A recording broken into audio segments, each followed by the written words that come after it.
Well, and for a discussion on the development strides made by the road infrastructure development works in our country, we are joined in the studio by Rohit Kumar Singh, the Joint Secretary, Ministry of Road Transport and Highways. Thanks very much, sir, for being with us. Thank you. Well, I mean, if we looked at that report, you have NHDP now has reached 7 phases, and unfortunately, according to your website also, you know, the targets have not been met. Yeah. Of course, it's a very challenging, huge project, one would say. But what are the main reasons for you not meeting your targets? If you analyze the targets, there are two kinds of targets. One is the and physical. one is the award of roads, and one is construction of roads. So, as far as the citizens are concerned, the users are concerned, construction is very important. And you would be happy to note that we have met all our targets in the construction of highways. In fact, the year that just got completed on March 31st, we have constructed 2,844 kilometers of 4-lane roads, which is highest ever in the history of this ministry to have been completed in that year. However, having said that, when it comes to award of projects, you must appreciate that most of our projects, depending on, of course, traffic, have to be first tried on a PPP mode. Okay. PPP is a public-private partnership mode, where a private sector entity is supposed to invest.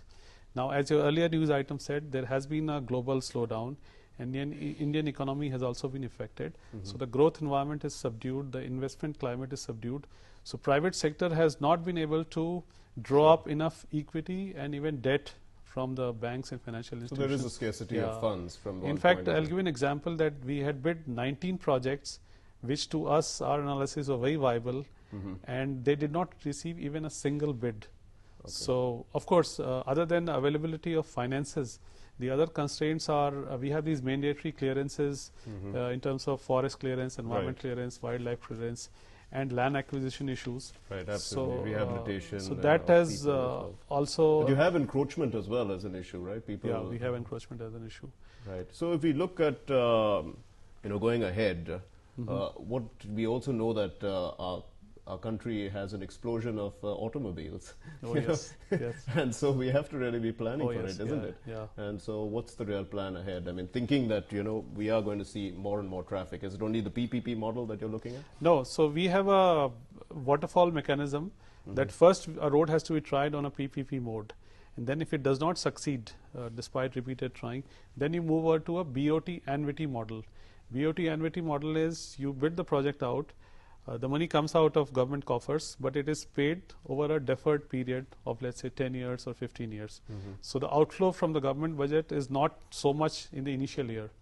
Okay. And if it does not, if it is not able to attract bids even on BOT annuity, then we have the EPC model, where the government takes all the load upfront. Okay. But you would realize that for that, the resources enough resources have to be there. So, we have to do a very delicate balancing between the availability of resources and how much we can do.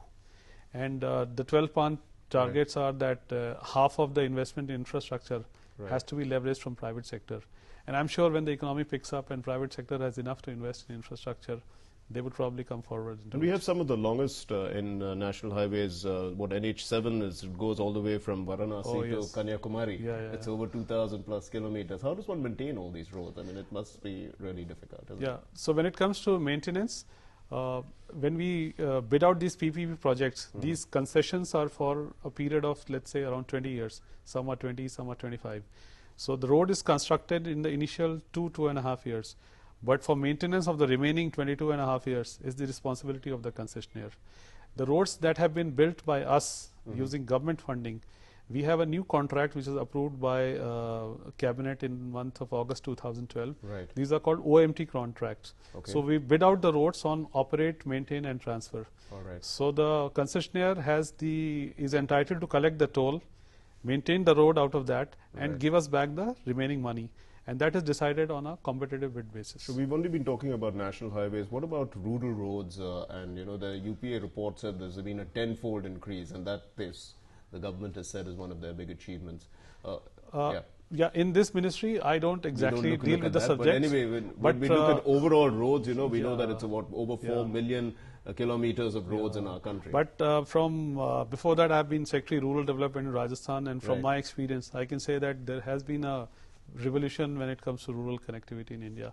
There's so much rural connectivity. Of course, there's much left to be desired, but I think last decade has seen a tremendous increase in the length of rural connectivity and the length of rural roads that have been completed. Mr. Rohit Kumar Singh, thank you very much for joining us.